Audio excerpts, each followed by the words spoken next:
Okay, welcome to my class. This is JRF Priya. Good evening. Now, as far as I can remember, I left the class till the discussion of Aristotle's plot and also tragedy, right? So now also I will continue this class with the same thing because I'm also getting messages in my inboxes that many students are getting benefits from that class. So I have decided to give some free classes.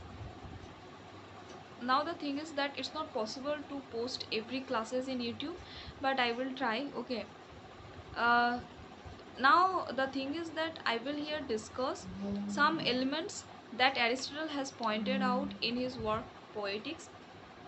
Okay, and among them are five key elements of tragedy, and like a plot of a tragedy. Definitely he talked about tragedy, right? So, what are those elements? Number one is astonishment. Astonishment is a phase when a tragic hero feels the surprise, and by this surprise, we, the audiences or the spectacles, get pity and fear. Okay, we also feel the same fear that if I would be in that place, I would have also felt the same thing. I would have also felt the same consequences. Okay, so we would not dare to do the same thing as the tragic hero, right? So that's why when we feel the pity, it is called astonishment. Now the second thing is that that is anachronosis. What is that? Now when a tragic hero you know suddenly discover something. Okay, for example, Oedipus race, who what is written by Sophocles. The protagonist suddenly discovers his own identity and his identity of his own father also, and he got to know that he was the real murderer of his own father, and he was someone who married also his mother, right? So that was a time when he discovered something, and that was really very disturbing for him. Now the third thing, and that is reversal or peripetia. What is peripetia? When the spectacle expects something else for the protagonist, but something very opposite happens to him, and that is called ba peripetia ba peripetia or reversal. Okay, reversal of the fortune. Like Oedipus, when the messenger who took Oedipus, okay, out of their palace when he was a child, because he was proclaimed that he would be the murderer of his own father, right? But at that time the messenger took the baby on the road, and that baby was taken by his foster parents, right? But here the lesson is that we cannot avoid, or we cannot neglect our fortune, we cannot neglect our fate, right? And that's what the character here, Oedipus, also wanted to do. He wanted to avoid or neglect his fate, but eventually he could not do that. Okay, the fate did whatever it wanted. Now the fourth thing, and that is catharsis. Catharsis, we also feel the same thing, catharsis, when we feel the same pity for the character, for the protagonist, and that pity makes us calm. Okay, makes us fully pious, and that's why catharsis is also known as purgation.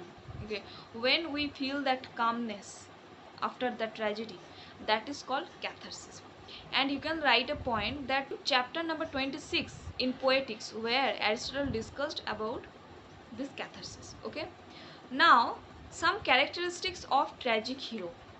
Now there are many laws and rules, okay, which definitely lead you to the characteristics of tragic hero, but here Aristotle also given some some characteristics of a tragic hero.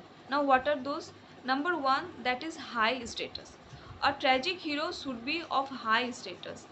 Means he should be well known in the society, and we see many examples like King Lear, Hamlet. Okay, we cannot find any a kind of common man in a tragedy. But but in period of postmodernism, when we find the movement like angry young man movement, you must have seen that um, writers like John Osborne, okay, who has given such marvelous tragedy where the central of the tragedy was a common man, okay, and he was angry, okay, he was a middle class boy who wanted to earn for his family, okay. But we also find that kind of tragic hero after postmodernism. But the charm of Aristotle that remained, you can say, till 18th century, okay, in Britain. Now the second thing is that he should be good by heart, okay. A tragic hero should be good person by heart. His inner humanity that will hit us to feel pity for him, okay, because we cannot feel pity for a villain. He is also doing the bad thing, but we cannot feel pity for a villain. Rather we can feel pity for a tragic hero. For example, Othello, who was good in his mind, right, who was a good person, but it was just for his jealousy led finally the person to kill his own wife, right, and he was provoked by Iago. So that was kind of the thing that we always remember in our mind, that the tragic hero should be good. The third thing is that true to life, okay, the character should be one with which we can connect our own life, right, otherwise we cannot enjoy the thing. If he would be foreign to us, then it will be like a story, right. You know that anybody cannot be perfect, okay. That's what we can see only in stories like the king, the queen, the prince and the princess kind of story, right. But here in a tragedy we find the same characteristic of a tragic hero like a common human being. For example, he should have all the qualities like all the characteristics like jealousy, fear, greed, okay. That should be their that should be their basic characteristics, okay. And that's why we find also the same connection with the father like King Lear, who has three daughters, but it was just for his own love for flattery that he banished his own daughter Cordelia, right. And when Cordelia refused to praise King Lear just because she loved her truly, King Lear felt bad and he told that always remember, nothing comes from nothing. That's mean if you don't say anything for your beloved father, then you will also get nothing, okay. He shared all his property to his two daughters. Now that is most important, that is Hamartia. That's mean tragic flaw.